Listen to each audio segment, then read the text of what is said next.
നന്ദേട്ടാ,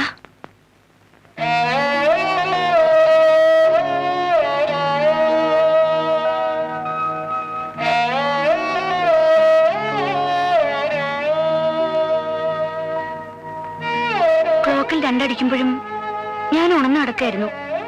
നന്ദേട്ടൻ എന്താ ഇവിടെ അങ്ങ് കിടന്നിളഞ്ഞത്? എവിടെങ്കിലും കിടന്നാ പോരെ? ഇന്നലെ രാത്രിയിലത്തെ മൂഡ് മാറിയില്ലെന്ന് തോന്നുന്നു. ചായ കുടിക്കേ? അവിടെ വെച്ചേക്ക്. നന്ദേട്ടൻ എന്തു പറ്റി? എന്നോട് എന്തെങ്കിലും ദേഷ്യം ഉണ്ടെങ്കിൽ തുറന്നു പറയണം. ഈ അവഗണന എനിക്ക് സഹിക്കാൻ പറ്റില്ല.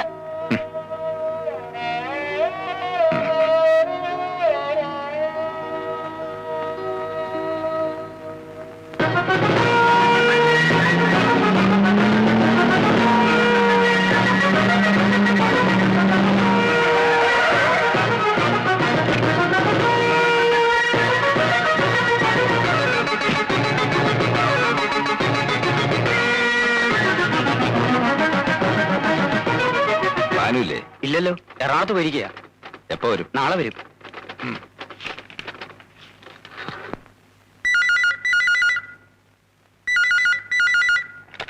ഹലോ, അമ്മയ്ക്ക് ഫോൺ കൊടുക്ക. നന്ദേട്ടാ, ഇത് ഞാനാ, ആതിര. അമ്മയ്ക്ക് ഫോൺ കൊടുക്കാൻ. ആരാ മോളെ? അമ്മയ്ക്ക് ഫോൺ.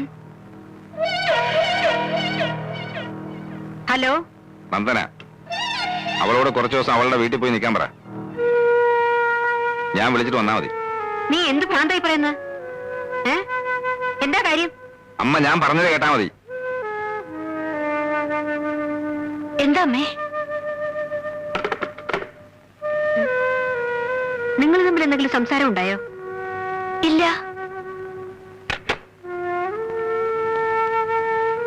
അവന്റെ മനസ്സിൽ എന്തോ ഉണ്ട്. നന്ദേട്ടൻ എന്താ അമ്മേ പറഞ്ഞത്? നീ കുറച്ചു ദിവസം നിന്റെ വീട്ടിൽ പോയി നിൽക്കാൻ. അവൻ വിളിച്ചിട്ട് നീ ഇങ്ങോട്ട് വന്നാ മതിയെന്ന്.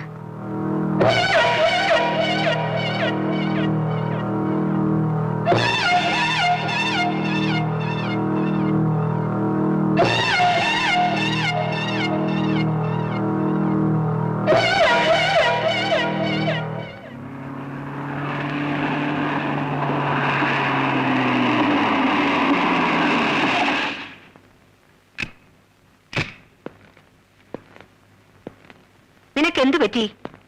അവള് പോയില്ലേ? ഇല്ല. കാര്യമറിയാതെ അവളെ പറഞ്ഞു വിടുന്നത് ശരിയല്ലെന്ന് എനിക്ക് തോന്നി. ഒരു രാത്രി കൊണ്ട് ഇവിടെ എന്താ ഉണ്ടായേ? അമ്മ അത് അറിയണ്ട. അമ്മയ്ക്കറിയണം. വീട്ടിൽ പറഞ്ഞു വിടാൻ മാത്രം എന്ത് തെറ്റാ അവള് ചെയ്തത്? അവള് ചീത്തയമ്മേ.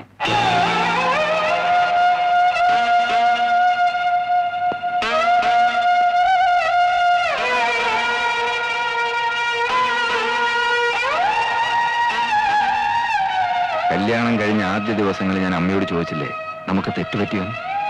തെറ്റുപറ്റിയെന്ന് ഇപ്പൊ ബോധ്യമായി. അവളും ഭാനും കൂടെ എന്നെ പറ്റിക്കായിരുന്നു. നിന്നോട് ഇതൊക്കെ ആര് പറഞ്ഞു? എന്റെ കൈ തെളിവുണ്ട്. അവക്ക് പോലും നിഷേധിക്കാൻ ഒക്കാത്ത തെളിവ്. അവളിപ്പം നിന്റെ ഭാര്യ മാത്രമല്ല, നിന്റെ കുഞ്ഞിന്റെ അമ്മ കൂടെയാണ്. ശരിക്കും ആലോചിച്ചിട്ട് വേണം പറയാൻ. ഞാൻ ഒത്തിരി ആലോചിച്ചിട്ടെടുത്ത തീരുമാനമാണ്. ഇനി അവൾ ഇവിടെ നിന്നാൽ എനിക്ക് ഭ്രാന്ത് പിടിക്കും.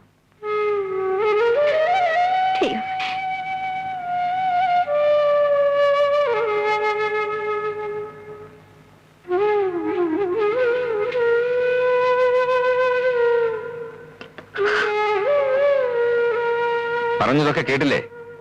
ഇനി കൈക്ക് പിടിച്ച് പുറത്തുകൊണ്ട് നാക്കിയെ പോകുമെങ്കിൽ അങ്ങനെയും ചെയ്യാം.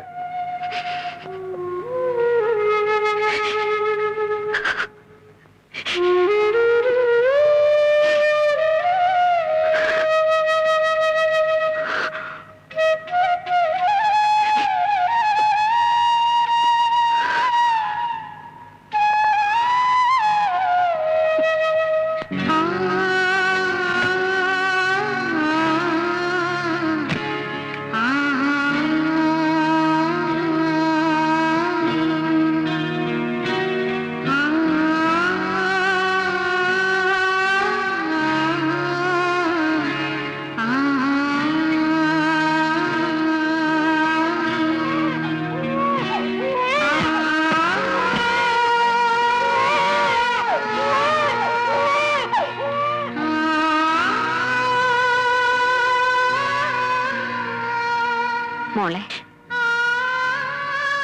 ഞാൻ കാരണം നന്ദേട്ടന് ഭ്രാന്ത് പിടിക്കണ്ട. എന്നെ പിടിച്ച് പുറത്താക്കുന്നതിന് മുൻപ് ഞാൻ സ്വയം പൊയ്ക്കോളാം. പോട്ടെ അമ്മേ.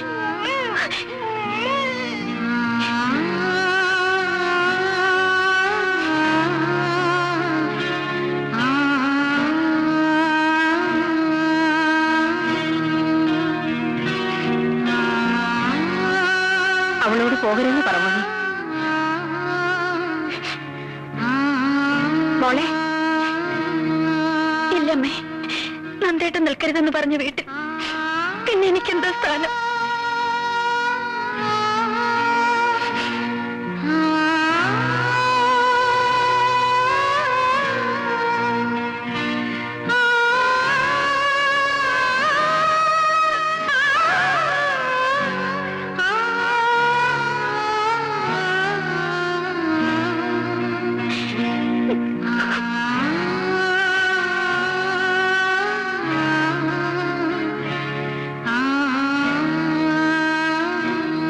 താനെന്തിനാ ഇപ്പൊ ഇങ്ങോട്ട് വന്നേ? നാളെ കേസല്ലേ? സാറ് വരാൻ പറഞ്ഞവര് ആഫീസിൽ വന്നിരിക്കാൻ തുടങ്ങിയിട്ട് കുറെ നേരമായി. അവരോട് പൊക്കോളാൻ പറ. ഞാൻ കേസിന് ഹാജരാവുന്നില്ല. എന്താ സാർ? മണ്ണാൻ കെട്ട, മനസ്സിലായോ? നാളെ അവധിക്ക് അപേക്ഷ കൊടുക്കാൻ പറ. ഓ,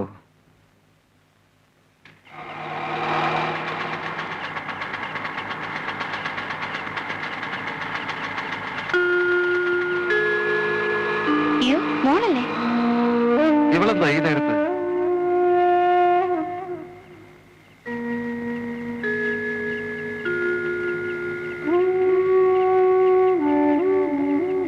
നീ എന്താ മോളെ ഈ നേരത്ത്? നന്ദൻ വന്നില്ലേ?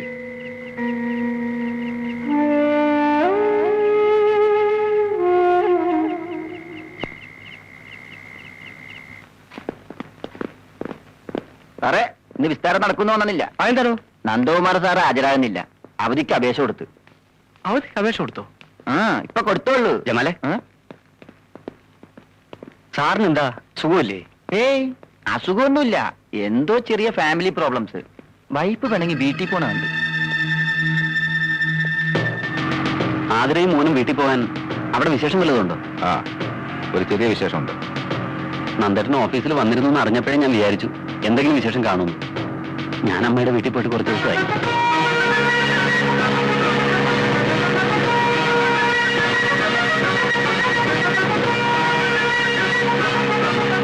എന്തിനാ നന്ദേട്ട ഇപ്പൊ സ്പീഡ്? സിനിമയ്ക്ക് പോയതറിയാം.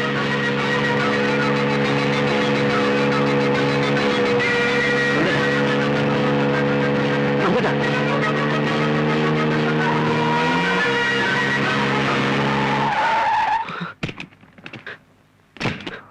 ഏത് നരകത്തിലെ കിടന്നറിയാതെ ഞാൻ ഈ വണ്ടി കയറില്ല.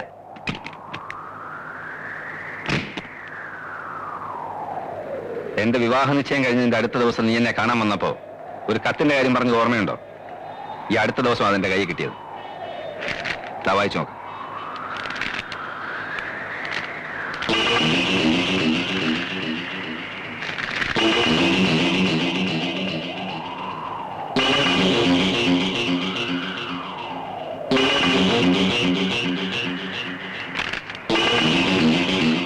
ആ കാമുകൻ നീയല്ലേ?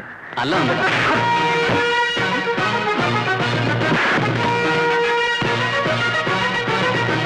പിന്നെ ആരാടാ പട്ടി?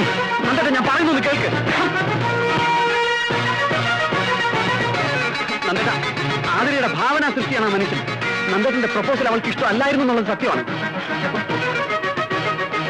ഒരു പുരുഷനെയും കണ്ണിൽ പിടിക്കാത്ത ആതിരയ്ക്ക് അവളുടെ സങ്കല്പങ്ങളുമായി ഒരു ബന്ധവുമില്ലാത്ത നന്ദേട്ടന്റെ ആലോചന മുടക്കാൻ അവൾ കണ്ടെത്തിയ വഴിയാണ് ഈ കത്ത്. അല്ലാതെ ഇതിൽ യാതൊരു സത്യാവസ്ഥയില്ല. കൊള്ളാം നിന്റെ കണ്ടുപിടുത്തം. പെണ്ണുങ്ങളെ വശീകരിക്കാൻ മാത്രമല്ല നിനക്ക് വിരുത്. നീ ഒരു പഠിച്ച കള്ളന. സാക്ഷികളെയും കള്ളസാക്ഷികളെയും തിരിച്ചറിയാനുള്ള ബുദ്ധി എനിക്കുണ്ട്. ഞാനിപ്പോ എന്ത് പറഞ്ഞാലും നന്ദേട്ടന് മനസ്സിലാവില്ല. നന്ദേട്ടന്റെ മനസ്സിൽ നിറയെ സംശയങ്ങളാണ്. അതേടാ, സംശയമാണ്. എനിക്ക് എല്ലാരെയും സംശയമാണ്. പക്ഷെ എന്റെ ജീവിതം തൊലച്ചതിന് നിന്നെ ഞാൻ വെറുതെ വിടുന്നു വിചാരിക്കണ്ട.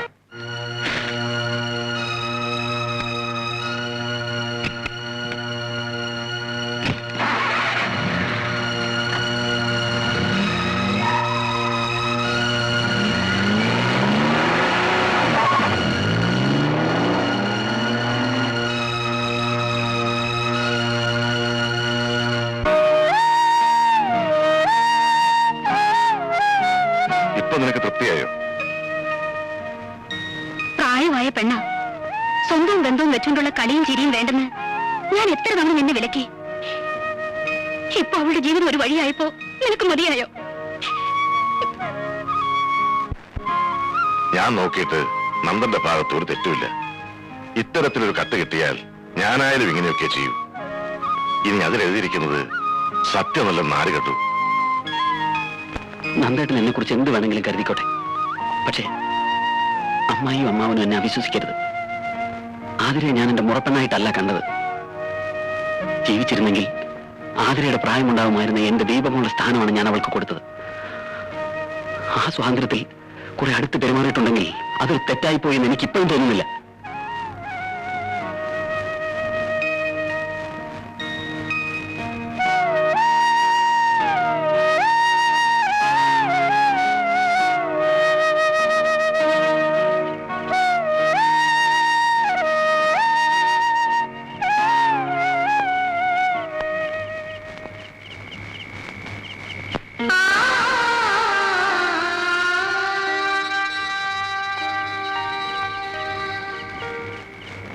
കൂട്ടുകാരുടെ മുമ്പിൽ ഷൈൻ ചെയ്യാൻ വേണ്ടി നമ്മൾ പല കുസൃത്തരങ്ങളും കാണിക്കും.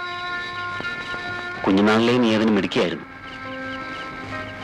പച്ചില ഊതി കളിക്കുമ്പോ മറ്റുള്ളവരുടെ കണ്ണിൽ മണ്ണ് ഊതി പറപ്പിക്കാനായിരുന്നു നിനക്ക് താല്പര്യം. നന്ദേട്ടന്റെ പ്രപ്പോസൽ മുടക്കാൻ വേണ്ടി മാത്രമല്ല, ഫ്രണ്ട്സിന്റെ മുമ്പിൽ വലിയവളാകാൻ കൂടിയ മോൾ അങ്ങനെ ഒരു കത്ത് എഴുതിയെന്ന് ഭാനുവേട്ടനറിയാം. പക്ഷെ ആ കുസൃതി ഒരു ബൂമറാങ് പോലെ തിരിച്ചു വന്നല്ലോ മോളെ. കരയാൻ വേണ്ടി പറഞ്ഞതല്ല. എന്നെ ആരെത്ര വേണമെങ്കിലും അവമാനപ്പെടുത്തിക്കോട്ടെ, നാട്ടുകാർ പറയുന്ന ഒന്നും തിരുത്താൻ ഭാനുവേട്ടൻ മെനക്കെടാറില്ലെന്നറിയാലോ. മോളുടെ കാര്യം അതല്ല. നന്ദേട്ടന്റെ തെറ്റിദ്ധാരണ മാറ്റാൻ എന്നാലാവുന്നതൊക്കെ ഞാൻ ചെയ്യും.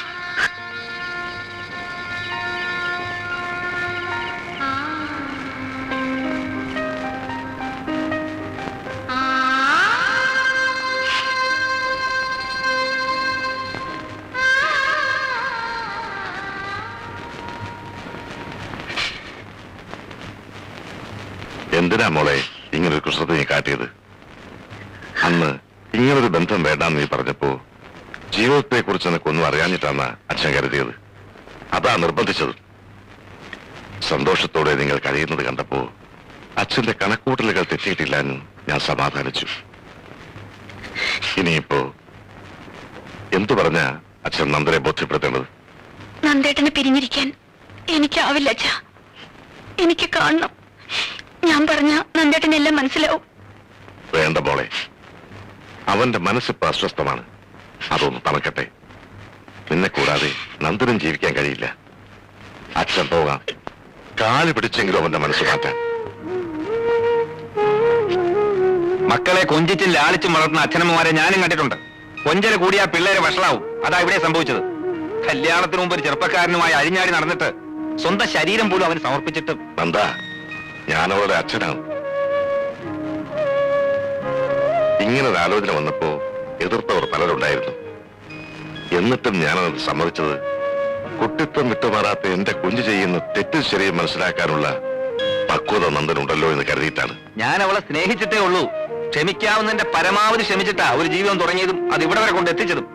പൊരുത്തപ്പെട്ട് പോവില്ല എന്ന് പൂർണ്ണമായി ബോധ്യം വന്നിട്ടാ ഞാൻ ഇങ്ങനൊരു തീരുമാനം എടുത്തത്. അതിനി മാറ്റമില്ല. നന്ദ, ഇനി ഇതേ ചൊല്ലി ഇങ്ങോട്ട് വരണമെന്നില്ല ആരും.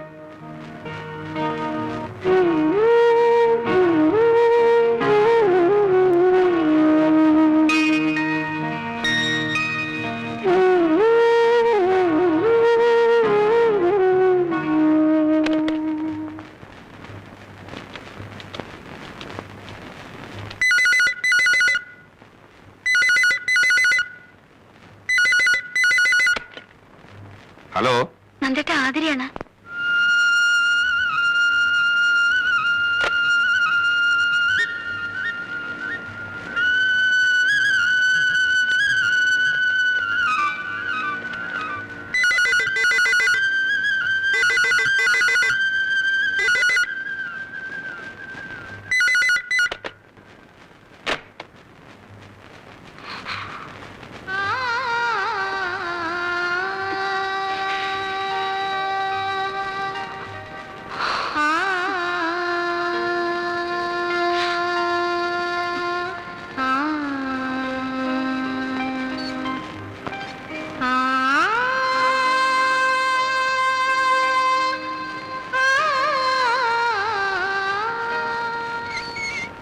എന്താമേ?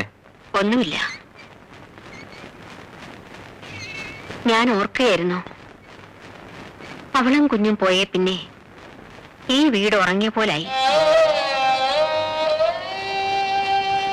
ശിവശങ്കരനെയും കൂട്ടി ഞാൻ ചെന്ന് അവളെ വിളിച്ചോണ്ട് വരട്ടെ മോനെ?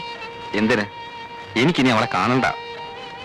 എന്തെങ്കിലും തെറ്റ് ചെയ്തിട്ടുണ്ടെങ്കിൽ അതങ്ങ് ക്ഷമിക്കണം. തെറ്റ് ചെയ്യാത്തവരാരുണ്ട്? അങ്ങനെ മറക്കാൻ പറ്റുന്ന തെറ്റല്ല അവള് ചെയ്തത്. വെളുക്ക ചിരിച്ചോണ്ട് അവളെന്നെ ചതിക്കായിരുന്നു. സത്യം എന്തു ആയിക്കോട്ടെ, അവള് തെറ്റുകാരിയല്ലെന്ന് എന്റെ മനസ്സ് പറയുന്നു. ഒക്കെ നിന്റെ സംശയങ്ങളാ. ഓഹോ, അമ്മയെ അവൾക്ക് വേണ്ടി വാദിക്കുകയാണോ? അത്ര നിർബന്ധമാണെ മരുമോളെ വിളിച്ചോണ്ടെന്ന് ഇവിടെ താമസിപ്പിക്കേ. പക്ഷെ ഞാൻ പിന്നെ ഇവിടെ കാണില്ല. വേണ്ട, അമ്മയ്ക്ക് വേണ്ടി നീ ചെയ്യണ്ട. നിങ്ങൾക്ക് അകം വയ്ക്കാൻ കാരണങ്ങളുണ്ടാവും. പക്ഷേ പാവ ആ കുഞ്ഞ്, അവൻ എന്ത് പഴിച്ചു?